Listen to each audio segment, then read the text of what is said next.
एक महिला होती है, उसको अंदर से इतना मारा जाता है, इतना मारा जाता है दरवाज़ा बंद करके, कि पड़ोस में जो रोड होती है, रोड के उस पार चूड़ी की दुकान होती है, जूस की दुकान होती है, चाय की दुकान होती है, बड़ी बड़ी चप्पलों की दुकानें होती हैं, मान के चलो बहुत बड़ी मार्केट होती है, ठीक है। वहाँ तक आवाज़ जाती है, जबकि रोड चौड़ी है 60 फुट की, 60 फुट की रोड पे बसें चल रही हैं, बसों के साथ साथ उस पर ऑटो चल रहा है, उसके बावजूद भी किसी को कोई खबर नहीं, सब सावधान होकर के आराम से निकल रहे हैं।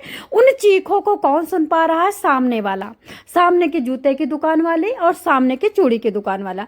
उन लोगों ने कोशिश किया दरवाजा खुलवाने को, तो दरवाजा ना खोलने के बावजूद ताला लगा दिया जाता है अंदर से, कि कहीं ऐसा ना हो कि लोग कुंडी तोड़ के आ जाए। उसके बाद मारते मारते जब वो लोग थक जाते हैं, तब तक ये लोग पुलिस को फ़ोन कर देते हैं। पुलिस आती है, पुलिस खिड़की से झांक रही होती है, झांकते झांकते पुलिस के उसको नंगा किया जाता है। नंगा करते करते जब तक दरवाज़ा तोड़ा जाए तब तक उसको घसीट करके इतना मारा जाता है, गले पे चढ़ करके और किसी डंडे के द्वारा, मोटे डंडे के द्वारा गले पे चढ़ करके गला दबाया जाता है। आप ये फोटो देख सकते हो, ये महिला है, ये महिला रहने वाली दिल्ली की है। इसकी शादी सुल्तानपुरी में होती है। सुल्तानपुरी के जो ये आप घर देख रहे हो, इसी घर में पहले ये पिछली गली में रहती थी किराए पे, लेकिन अभी हाल में ये 2 साल से इस घर में आके रहने लगी थी। फ्लैट के निचले तल पे बरांडा था, बरांडे के बाद रोड था, रोड के उस पार दुकानें थी, दुकान के उस पार घर भी थे, घर के ऊपर और महिलाएं रहती थी। मतलब मान के चलो जो फ्लैट थे ऊपर ऊपर लोग रहते, लेकिन इसके फ्लैट में सिर्फ ये रहती थी। नीचे से अगल बगल से कुछ ऐसे फ्लैट बने थे कि 2-4 परिवार रहते थे, बाद में उधर दुकानें थी, लेकिन सामने क्या था, सारी नीचे दुकानें थी, ऊपर से लोग रहते थे किराए पे। सुल्तानपुरी दिल्ली सुल्तानपुरी की वो भी रहने वाली है। बस थोड़ी से 2-4 किलोमीटर की दूरी में इसकी शादी हो जाती है। लोकल इलाके के लोग रहने वाले हैं। अब इस लड़के का, आप सुंदर सा एक लड़का है, आप देख रहे हो, इसका विजय नाम है। विजय का अपने घर में थोड़ा सा सकरा घर पड़ता है, तो ये किराए पे आकर के अपनी बीवी को लेकर रहने पर लगता है। या फिर यूँ कहो कि जिस घर में विजय रहता था उस घर में उसका कुछ लड़ाई झगड़ा होता है, कुछ ऐसा खुंदक होता है, क्लेश होता है कि ये अपनी बीवी को लेके किराए में रहने लगता है। ये बीवी को क्या अफवाह उड़ा रहा था, क्योंकि बीवी इसको सुंदर नहीं लगती थी, बीवी इसके शकल से मैच नहीं करती थी। ये काफ़ी हसीन था, हंसता मुस्कुराता था, तो जैसे लगता था कि कमल के पंखुड़ी और गुलाबी ओंठ थे, और कोट पैंट पहनता था, शाहरुख खान का बाप लगता था। ठीक है, आप फोटो में भी देख रहे हो, हंसता मुस्कुराता, चेहरा मोहरा थोड़ा सा मीडियम में अच्छा है। और इसकी बीवी आप देख रहे हो, ये भी अच्छी है, लेकिन वो अपनी बीवी को अपने लेवल का नहीं समझता था। बीवी सुंदर ना होने से इसकी शादी तो हो जाती है, लेकिन बीवी को किसी दिन इसने प्यार नहीं किया। बीवी को ना साथ लेके जाता था, ना बीवी की मनपसंद चीज़ों को कभी पूछता था, ना बीवी कभी कहती थी कि मुझे ला के दो। बीबी ने कभी मुंह खोल के नहीं कहा कि मुझे मैके जाना है, या मुझे ये कलर पसंद है, मुझे ये सैंडल पसंद है, मुझे फलाने होटल पसंद है, फलानी चीज़ें। कभी बीबी ने कभी भी ब्यूटी पार्लर का सामान नहीं मांगा, कभी क्रीम नहीं मांगा, कभी चप्पल नहीं मांगा। मैके जाती थी, गुड़िया, त्योहार, दीपावली, होली, जो मम्मी उठा के दे देती थी। और फिर शादी में बहुत सारी चीज़ें मिली थी, उसके पास खुद ही भंडार था।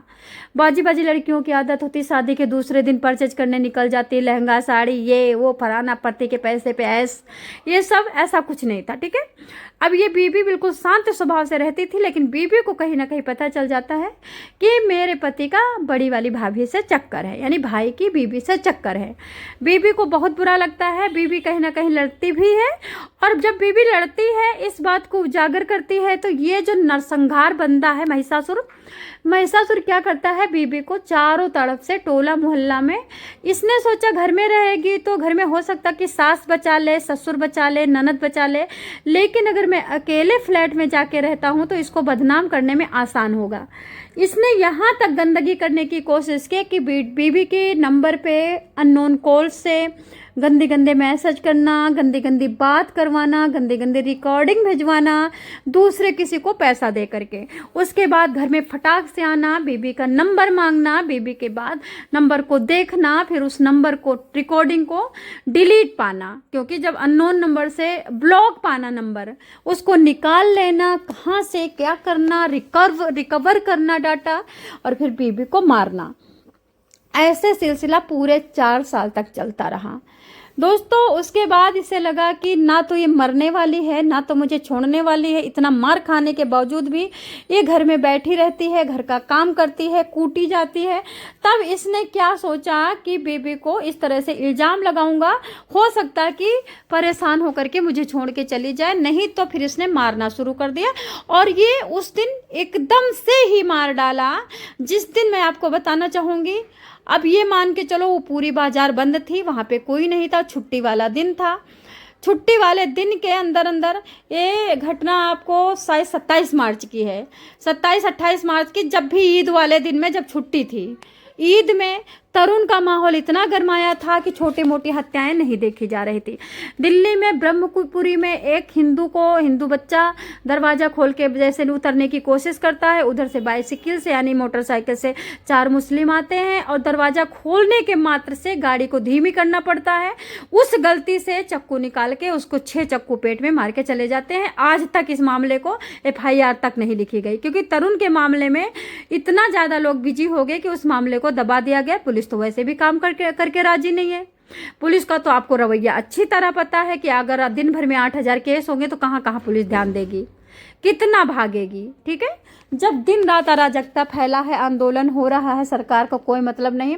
मैं बताऊं, आपका भारत देश बिल्कुल अनाथ की तरह जी रहा है, अनाथ की तरह लोग जी रहे हैं, अनाथ की तरह सब कोई काम कर रहा है, कोई माई बाप नहीं है। मरते हो तो मर जाओ, लड़कियां गायब होती है तो गायब हो जाए, लड़के गायब, मरते हैं तो मर जाए, किडनी चोरी हो रही है, लीवर चोरी हो रहा है, बच्चे चोरी हो रहे हैं, कोई ध्यान नहीं है। सरकार को कोई मतलब नहीं है। सरकार उस जनता को खुश करने में लगी है जहाँ पे ज़्यादा जनता है, जौन से नेता के पास ज़्यादा ग्रुप है उसको खुश करने में लगी है। दोस्तों इस तरह से क्या होता है, ये महिला को पुलिस के सामने, पुलिस की आंखों के सामने नंगा करके मारता है। जब पुलिस लाश खींच के इसको लाती है, मतलब तब सांस चल रही थी लड़की की, ये जो लड़की दिख रही है आपको, ये लड़की की सांस चल रही थी। लड़की जब तक एम्बुलेंस में लाद करके हॉस्पिटल में ले जाती है, डॉक्टर तुरंत के तुरंत कह देते मर चुकी है। ठीक है, सुल्तानपुरी का इलाका है, सफदरजंग, तुरंत के तुरंत भागा जाता है। दोस्तों आपको मैं बताना चाहूँगी, इस तरह से ये लड़की तो मर जाती है और ये लड़का चारों तरफ से घिर करके मतलब जेल चला जाता है। अभी जमानत पे भी आ चुका है, आपको बता देती हूँ, ये लड़का जमानत पे भी आ चुका है, मैंने सुना है, देखा नहीं है।